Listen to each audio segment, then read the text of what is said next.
Olá, bem-vindos e bem-vindas a esse nosso primeiro encontro com a filosofia. E a filosofia é o conhecimento da pura razão, por isso ela se diferencia das ciências. Eu sou o professor Isaías França Maia, já estou com 63 anos de idade e eu trabalho com filosofia há aproximadamente 15 anos. Eu também trabalho na área da teologia, principalmente da exegese, que é o estudo da Bíblia, e a escatologia, que é o tratado sobre as últimas coisas, como morte e juízo. E na área das ciências sociais, eu trabalho com antropologia. E a antropologia é a abordagem do homem do seu aspecto cultural. E eu trabalho com filosofia com muita satisfação e hoje nós vamos tratar de um assunto muito importante, aliás, vamos iniciar a tratar de um assunto muito importante que é a condição humana. A condição humana ela é abordada na filosofia desde a antiguidade. Mas hoje nós vamos fazer uma abordagem que está diretamente relacionada com a contemporaneidade, porque nós vamos tratar dessa condição humana em Hannah Arendt e em Karl Marx. Agora, curiosamente, nós vamos falar primeiro sobre ela, que atuou no século XX, enquanto que Karl Marx atuou no século XIX. Agora, essa ordem não vai alterar aquilo que nós precisamos conhecer sobre os dois. Aquilo que nós vamos conhecer sobre a condição humana, o que nós precisamos conhecer. Então, a condição humana, tratada desde a antiguidade até a contemporaneidade, até os nossos dias, vai abordar o homem de diversos aspectos. Vai abordar essa condição humana sob o ponto de vista histórico, geográfico, antropológico e assim por diante.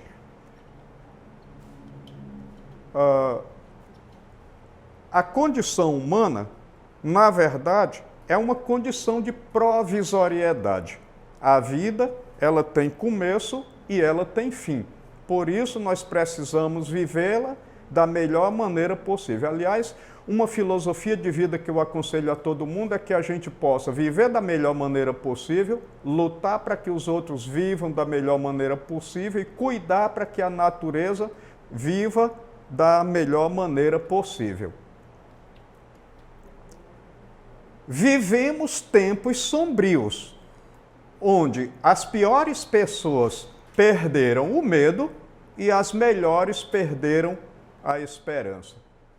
Isso é uma frase de Hannah Arendt que ela nos coloca diante de um pessimismo. Agora, viver tempos sombrios é a condição de vida que nós precisamos? É aquilo que nós aspiramos? É aquilo que nós queremos? Certamente não. Certamente, esses tempos sombrios são tempos que precisam ser mudados, e mudados, logicamente, para melhor.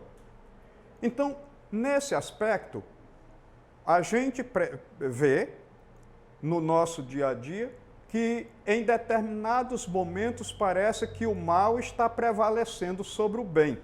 E é essa a constatação que ela está fazendo, porque ela viveu aquele grande contexto da Segunda Guerra Mundial. Ela teve que fugir para os Estados Unidos em 1940, porque ela era de origem judia, embora seja de origem alemã, então também, né, quer dizer, nasceu na Alemanha, mas é de origem judia.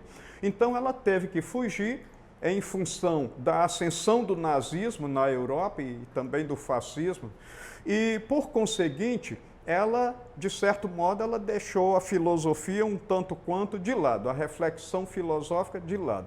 Mas, com os horrores da Segunda Guerra Mundial, ela foi, de certo modo, impelida a voltar à reflexão sobre as condições de vida dos seres humanos. Então, nesse aspecto, o que nós vamos ter? Nós vamos ter uma necessidade de refletir em profundidade sobre a vida humana nesse novo contexto, nessa nova situação, nesse novo século, que na verdade o século no qual ela atuou, que é o século XX. A Condição Humana também é um livro da filósofa Hannah Arendt, publicado em 1958. Na verdade, é um relato histórico, antropológico e filosófico da existência humana em sociedade desde a Grécia Antiga até a Idade Moderna, então até o século XX. E nesse aspecto, ela vai tratar nesse livro, principalmente da banalidade do mal, que ela vai tratar também em outros escritos, mas ela vai tratar da banalidade do mal. Então, como eu falei anteriormente, o contexto ainda é o contexto da Segunda Guerra Mundial e Israel, após descobrir um carrasco nazista que estava refugiado na Argentina, Adolf Eichmann, então ela, na verdade, foi incumbida pelos Estados Unidos para fazer a cobertura jornalística do julgamento de Eichmann em Israel. E ao fazer essa cobertura, ela também percebeu algo que está relacionado com aquilo que mais tarde ela considerou como banalidade do mal. Durante todo o julgamento, ele se apresentou como um cidadão de bem, uma pessoa normal, uma pessoa trabalhadora, que seguia ordens. Então não era um monstro. Embora ele tivesse sido responsável, tendo sido um dos responsáveis pela solução final, portanto, pelo extermínio de milhares de judeus, ele achava que naquele contexto, que era um contexto de guerra, um contexto de conflito, ele estava fazendo o trabalho dele, recebendo ordens. Então, qual foi a conclusão que ela tirou? É que o mal, ele tem extremo, mas ele não precisa necessariamente ser programado por quem faz o mal. Então, o mal, ele pode ser decorrente do cumprimento de ordens sobre as quais a gente não reflete e, por conseguinte, a gente pode cometer atrocidades mesmo sendo um cidadão normal, mesmo sendo um cidadão honesto, um cidadão trabalhador. Então, na verdade, o mal tem extremo e, como tal, ele precisa ser punido.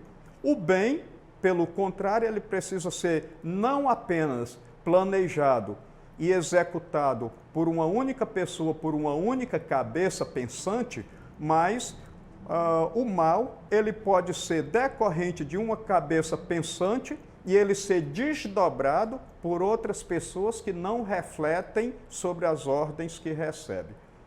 É nisso que vai residir a banalidade do mal. Eu diria que a banalidade do mal hoje ela também está muito relacionada com aquela questão de quando eu posso ser solidário diante de uma situação de sofrimento, eu prefiro fazer imagem desse sofrimento e divulgar nas redes sociais. Ao invés de prestar solidariedade a quem está sofrendo, eu acabo, de certo modo, registrando o sofrimento e divulgando, sem prestar a devida solidariedade. Então, nós, de certo modo, também estamos aí optando por uma espécie de banalidade do mal. A condição humana é o conjunto das características e eventos entendidos como essenciais à vida humana, como, por exemplo, nascer, crescer, sentir emoções, ter aspirações, entrar em conflitos e, enfim, morrer. Agora, aqui cabe um comentário muito verdadeiro sobre esses assuntos. O nascimento não é uma opção que você faz, não é uma opção que eu faço. A natureza, as pessoas planejam o teu nascimento. Tua mãe, teu pai, meu pai, minha mãe planejam o meu nascimento, de tal modo que eu não tenho autonomia sobre a decisão da época em que eu vou nascer, em que condições eu vou nascer, e nem eu posso fazer a opção sexual antes do nascimento e depois, mesmo de nascido, eu vou manter aquelas características físicas com as quais eu nasci. Então, não existe outra maneira da gente chegar ao mundo que seja uma maneira que corresponda a uma vontade pessoal. Essa vontade, ela nunca é uma vontade pessoal. Por outro lado, crescer também é uma condição que aquele que nasce não morre imediatamente, ele não tem total controle sobre isso. Ele pode se nutrir de uma forma mais regulamentada, pode se nutrir de uma forma melhor, de uma forma pior, e isso pode contribuir, de certo modo, para acelerar o processo de crescimento ou para retardar o processo de crescimento. Mas a verdade é que nós não temos pleno controle sobre o crescimento. Sentir emoções. As emoções também, elas são muito decorrentes de forças externas. E nós vamos sentir essas emoções de conformidade com as condições que nós vamos receber essas forças que vêm do nosso exterior, que não partem necessariamente de dentro de nós. Ter aspirações. Então, quem quer viver com dignidade, e como diz até a Bíblia, viver em abundância, precisa ter aspirações. Precisa realizar projetos, estabelecer e realizar projetos. Entrar em conflitos. Então, nós entramos em conflitos muitas vezes porque adoecemos fisicamente. Temos alguma doença física que vai nos tirar aquele prazer de viver, que pode nos tirar também a emoção. E, de repente, nós também sofremos conflitos decorrentes das forças externas, por exemplo, das forças políticas. E morrer, enfim, morrer, é o maior enigma da humanidade e o mais difícil de ser aceito. Então, a morte é aquela coisa que nós também não programamos, nós muitas vezes elaboramos vários projetos para executar no decorrer da vida, mas em dado momento a morte pode interromper. Então, é bom também que se diga que muitas vezes o que mais nos assusta não é o medo da morte, mas o medo da forma como vamos morrer e do momento em que vamos morrer. Então, a morte, ela é e vai continuar sendo o maior enigma da humanidade, o mais difícil de ser explicado e também o mais difícil de ser aceito. Outro filósofo, esse que viveu no século XIX, é Karl Marx. Ele viveu aí entre o ano 1818 e o ano de 1883. Então, ele vai afirmar o seguinte: não é a consciência do homem que lhe determina o ser, mas, ao contrário, o seu ser social que lhe determina a consciência. Então, diferentemente do pensamento de Hegel, o que Marx vai colocar? Ele vai colocar o seguinte: nós não idealizamos o mundo para poder construí-lo, pelo contrário, nós, à medida que vamos trabalhando, à medida que nós vamos atuando na vida social, a gente vai construindo o nosso ser e a gente vai construindo a nossa consciência. Não é à toa que antes de Marx, um filósofo do século XVIII chamado Jean-Jacques Rousseau, ele vai dizer que o homem é produto do meio. Ele vai dizer com todas as letras que o homem é produto do meio no qual ele está inserido. Karl Marx, por sua vez, ele vai dizer que o homem é esse produto do meio, sim, mas esse produto do meio, ele é construído a partir das relações que a gente estabelece, levando em consideração o mundo do trabalho, fundamentalmente.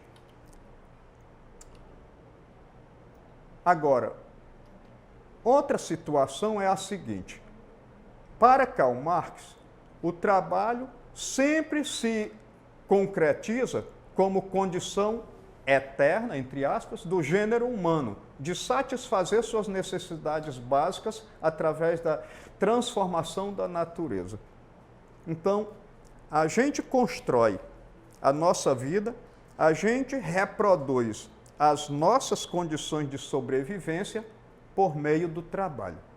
Então, o trabalho é o grande responsável pela transformação da natureza, e essa transformação da natureza, ela vai assegurar a nossa condição de sobrevivência.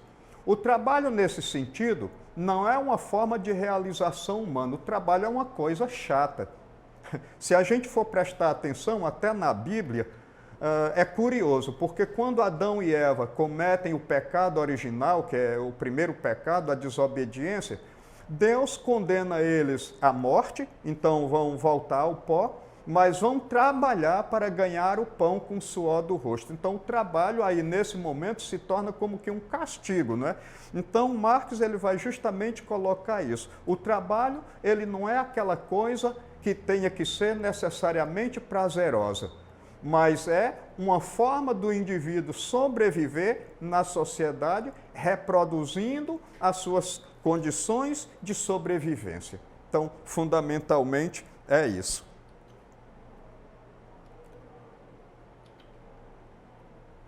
Agora nós temos aqui uma questão que está diretamente relacionada à condição humana no pensamento de Karl Marx.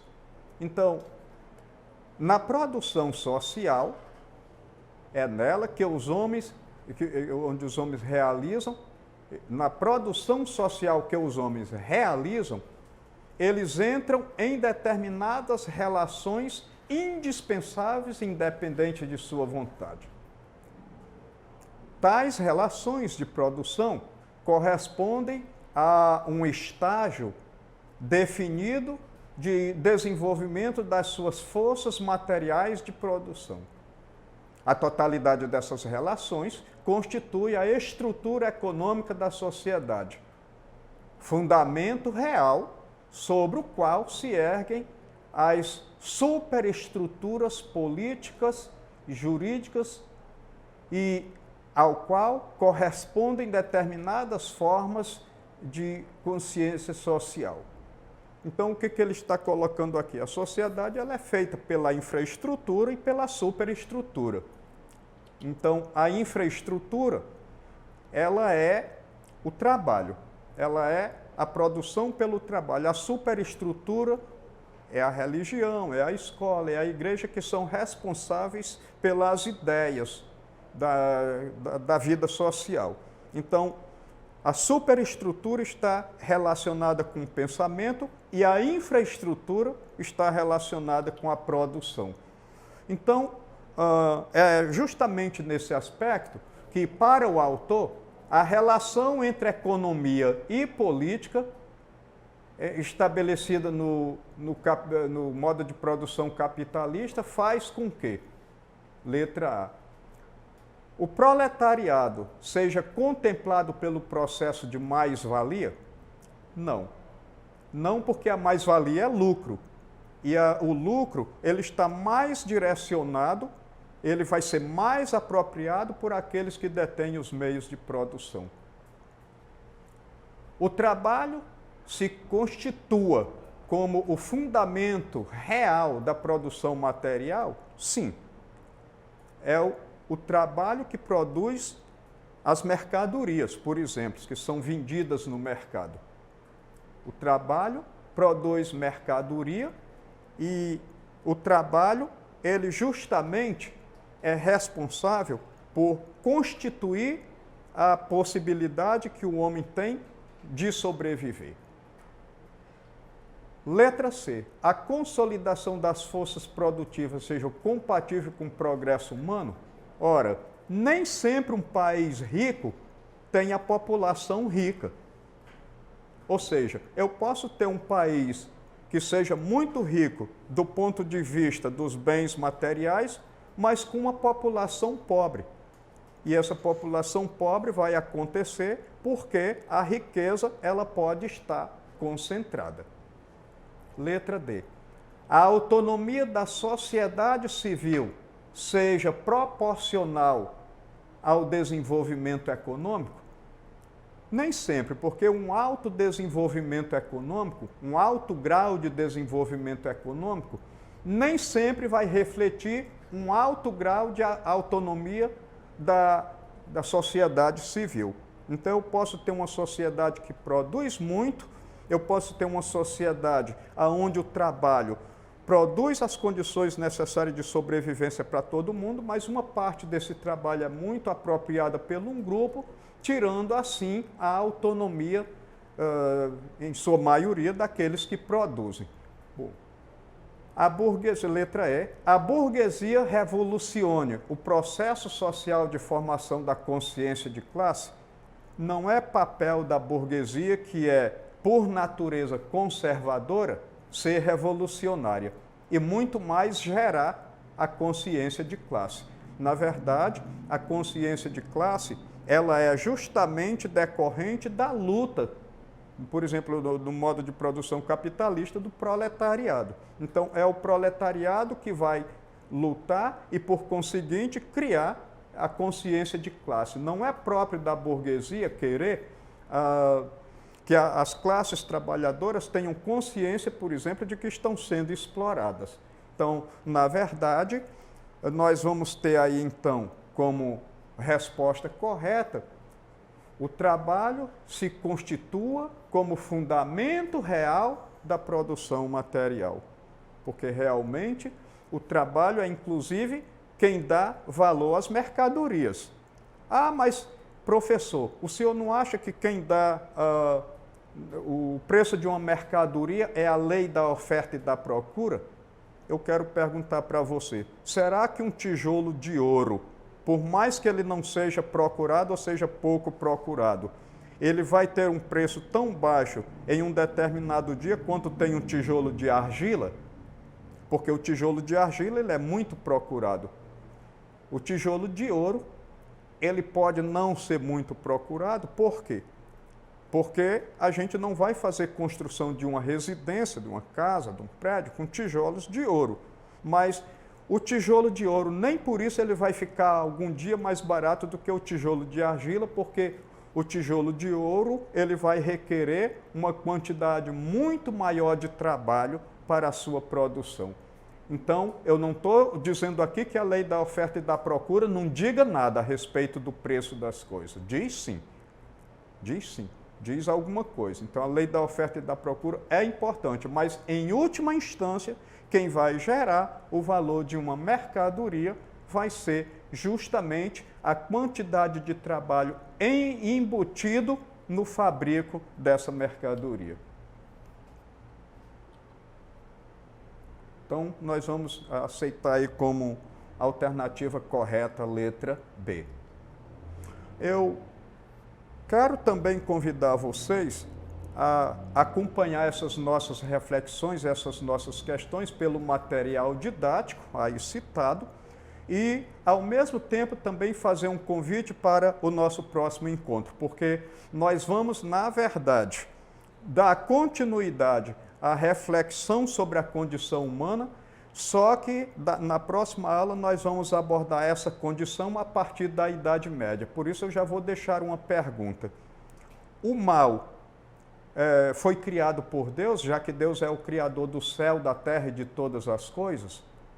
Essa resposta no nosso próximo encontro. Agradeço aí a atenção de todos e no próximo encontro estaremos de volta falando sobre a condição humana. Até lá.